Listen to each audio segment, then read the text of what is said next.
तू चक्रवर्ती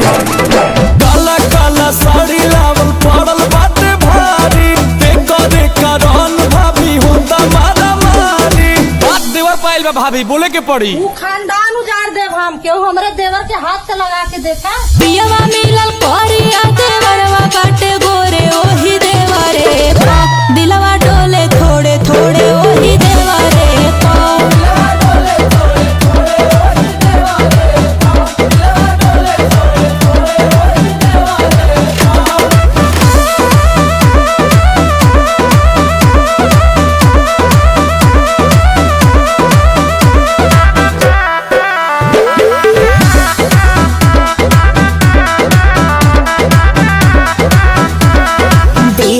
दहेज परहेज काहे करी बाटे अभी एज मैनेज काहे करी काजू खैबू भौजी खिया दे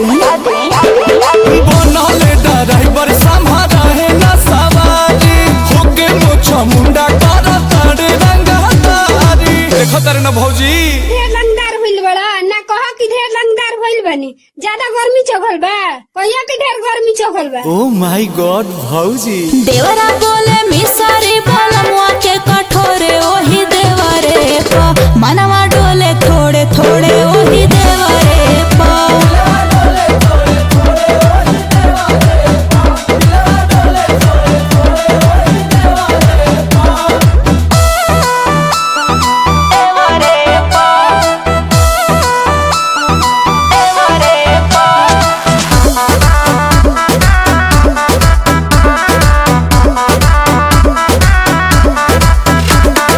रहता जे अंकुश कॉलेज में संगतिया लालू से बियाह के नयाइत नौबतिया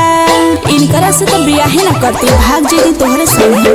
होके जब दुख भौजी सहले नु जाला मीठा मीठा फल सुना पिलुए नु खाला पिलुआ कहतरे मारम नु देखो तारू नु भौजी आपके का समझलो हैं हीरो कि शेर का हवो सवा शेर हवो भौजी तेहू तो बेलने बाड़े मार मार के मुस्की ककरता के हमरे ओरे ओही देवरे पा दिलवा डोले थोड़े थोड़े ओही देवरे पा